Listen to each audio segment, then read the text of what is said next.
दोस्तों नमस्कार।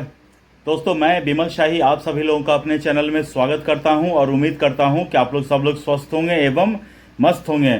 सभी राष्ट्रवादियों और सनातनियों से ये निवेदन रहेगा कि आप लोग मेरे चैनल को सब्सक्राइब कर लीजिए और वीडियो को लाइक एवं शेयर भी कीजिए। दोस्तों हम लोग बात करने जा रहे हैं पश्चिम बंगाल के नवनिर्वाचित मुख्यमंत्री शुभेंदु अधिकारी के बारे में। दोस्तों जब से शुभेंदु अधिकारी ने शपथ लिया है पश्चिम बंगाल के मुख्यमंत्री के रूप में, तब से वो लगातार फुल एक्शन के मोड में नजर आ रहे हैं। मैंने आज तक पश्चिम बंगाल की मुख्यमंत्री ममता बनर्जी को इतना एक्शन मोड में नहीं देखा है। इनफैक्ट न सिर्फ ममता बनर्जी को बल्कि अपोजिशन के जितने भी मुख्यमंत्री हैं, मैं शुभेंदु अधिकारी जैसा एक्टिव नहीं देखा हूं। इनफैक्ट बिहार में भी बीजेपी के मुख्यमंत्री हैं सम्राट चौधरी, लेकिन मैंने सम्राट चौधरी को भी शुभेंदु अधिकारी जितना एक्टिव नहीं देखा है। और शुभेंदु अधिकारी समझ लीजिए कि मिशन मोड में काम कर रहे हैं। उनके पास एक बहुत बड़ा खाई है, बंगाल की खाई जिसे कह सकते हैं, और उस खाई को भरना है। और भरने के लिए शुभेंदु अधिकारी के पास टाइम बहुत ज़्यादा नहीं है। शुभेंदु अधिकारी को अपना रिजल्ट जल्दी से दिखाना है, तभी तो 2029 में जब लोकसभा का चुनाव होगा तब पश्चिम बंगाल से 42 में से ज़्यादा सीटें भारतीय जनता पार्टी को दी जा सकती है। अदरवाइज अगर ढंग से काम नहीं होता है तो अपोजिशन वाले, तृणमूल कांग्रेस वाले या कांग्रेस वाले या लेफ्ट वाले ये कह सकते हैं कि आपने देखा पश्चिम बंगाल में बीजेपी की सरकार है लेकिन बीजेपी परफॉर्म नहीं कर रही है। यही सबसे बड़ा प्रेशर शुभेंदु अधिकारी के पास है। और शुभेंदु अधिकारी is a man of action. वो चैलेंजेस लेना स्वीकार करते हैं और उन्होंने जितने भी चैलेंजेस है सबको उन्होंने एक्सेप्ट किया है और डे वन से वो काम पर लग चुके हैं। तो दोस्तों वैसे तो जब से शुभेंदु अधिकारी बने हैं, अभी 1 महीना भी नहीं हुआ है, बहुत सारे काम किए हैं और आज उनके कुछ कामों की चर्चा हम यहाँ पर करने जा रहे हैं।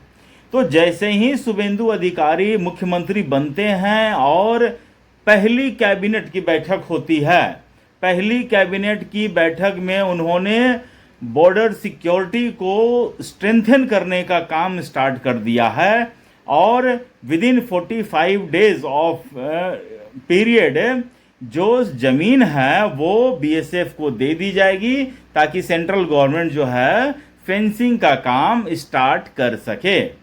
ये दोस्तों करीब 11 साल से ये मामला अटका हुआ है। जब ममता बनर्जी ये आरोप लगाती थी कि जो घुसपैठिए हैं वो बॉर्डर से आते हैं और बॉर्डर जो है बीएसएफ का काम है और बीएसएफ सेंट्रल गवर्नमेंट के अंडर में आती है, तो मुझे इसका कोई जवाब दिखता नहीं था। लेकिन ये जब मामला मुझे पता चला कि ऑलरेडी सेंट्रल गवर्नमेंट कोर्ट जा चुकी है ज़मीन लेने के लिए और ममता बनर्जी ज़मीन एलोकेट नहीं कर रही है, और जब कोर्ट ममता बनर्जी को फटकार लगाती है कि आप इनको ज़मीन क्यों नहीं दे रही हैं फेंसिंग करने के लिए, तब जाके मुझे लगा कि हाँ ये मामला कितना गंभीर है। और इस इतने बड़े गंभीर मामले को शुभेंदु अधिकारी जी ने डे 1 में क्लियर कर दिया है। तो अब जो है बॉर्डर सिक्योरिटी, घुसपैठिया जो बहुत बड़ा चुनावी मुद्दा था, उसको रोकने के लिए जमीनें जो हैं बॉर्डर सिक्योरिटी फोर्स को दे दी जाएंगी विद इन 45 डेज और उसके बाद जो है फेंसिंग का काम स्टार्ट हो जाएगा।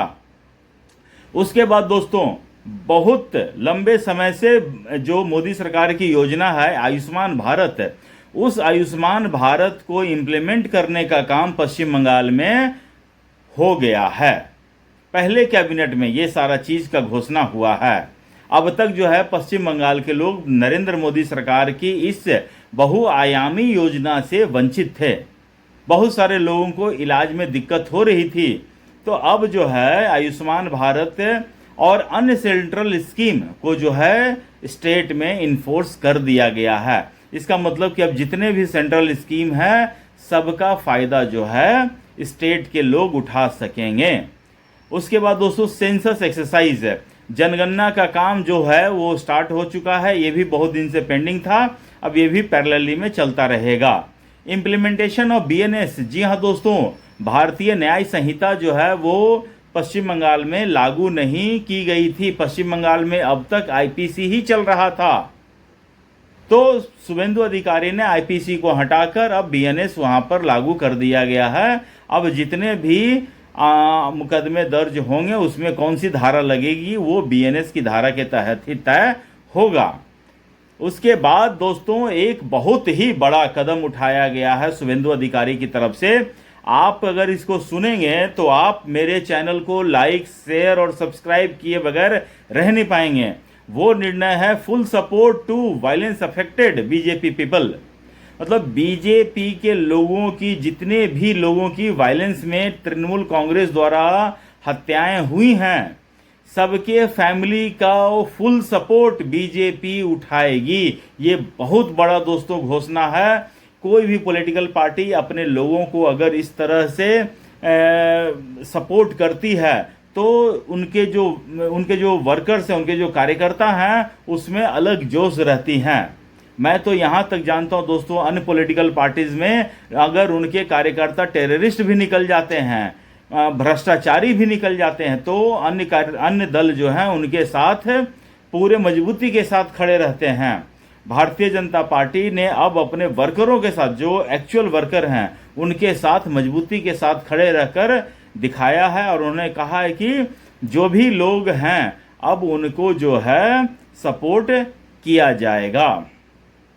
उसके बाद दोस्तों पश्चिम बंगाल में अन्नपूर्णा योजना की शुरुआत कर दी गई है और प्रत्येक महिला को, जो नीडी महिला हैं, ऐसा नहीं कि सबको मिलेगा, जो नीडी महिला हैं उनका जो इन्होंने फॉर्म भरा है या फिर जिनके जो एक सर्टेन क्राइटेरिया पर खरे उतरते हैं, उन लोगों को जून महीना से 3,000 रुपया पर मंथ जो है उनके खाते में आ जाएगा। तो ये एक बहुत बड़ा कदम है। उसके बाद दोस्तों बुलडोजर एक्शन से कोई भी बीजेपी रूल्ड स्टेट अछूता नहीं है, तो पश्चिम बंगाल अछूता कैसे रह जाएगा। तो यहाँ पर भी बुलडोजर एक्शन फुल स्विंग में चल रहा है। जितने भी एनक्रोचमेंट थे, चाहे वो हावड़ा स्टेशन के आसपास हो, चाहे कहीं भी जहाँ पर घुसपैठिए जो हैं सरकारी जमीन पर कब्जा करके बैठे हुए थे, सबको खाली करवाया जा रहा है। और ये सिर्फ घुसपैठियों को लेकर नहीं, जिन लोगों ने अवैध कब्जा करके बड़े बड़े संपत्तियां अर्जित की हैं, उन सब का नाम बताया जा रहा है। शुभेंदु अधिकारी ने तो बीच सभा में कहा है, 4 लोगों के नाम बताए हैं, सोनू करके है, अभिषेक बनर्जी करके है, यूसुफ पठान का बेटा है, बहुत सारे नाम उन्होंने लिया है और सबका बाकायदे कितनी प्रॉपर्टीज हैं सब बताया है। किसी के पास 24 है, किसी के पास 18 है, किसी के पास 90 है। तो जो भी संपत्ति काले धन से अर्जित की गई है वो सब के सब जो है वो बुलडोज किया जाएगा और इसकी प्रक्रिया स्टार्ट हो चुकी है। खुद अभिषेक बनर्जी का जो है घर जो है वो इलीगल कंस्ट्रक्शन है और उसको केएमसी की तरफ से नोटिस जारी किया जा चुका है। अगर वो नोटिस का जवाब नहीं देते हैं तो अभिषेक बनर्जी के घर पर भी बुलडोजर एक्शन हो सकता है। और last but note the list, chicken neck को सेंट्रल के हवाले कर दिया गया है। दोस्तों मैं या समस्त देशवासी जो हैं शरजील इमाम का आभारी रहेंगे। शरजील इमाम ने ही पूरे देश के सामने जो है मुसलमानों का जो अंदर में क्या पनप रहा था, उनके अंदर क्या चल रहा है, वो बाहर लाके रख दिया।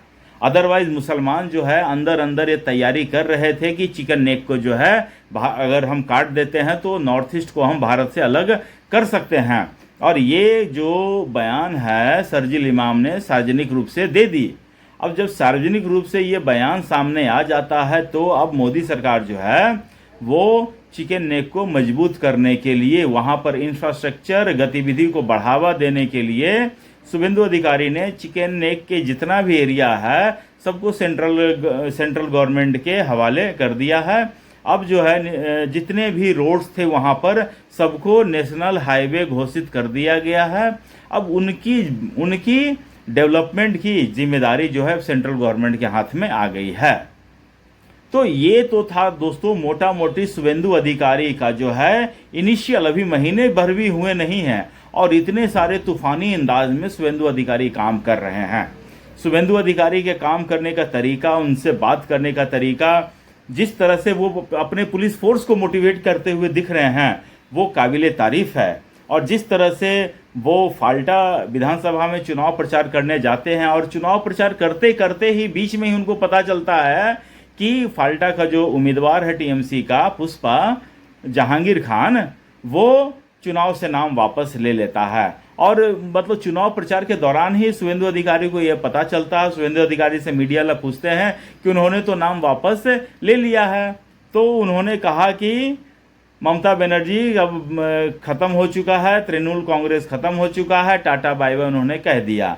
तो अब अगर ये विधानसभा वो अच्छे से जीतते हैं तो ये भी उनके एक फिदर में कैप ही होगा।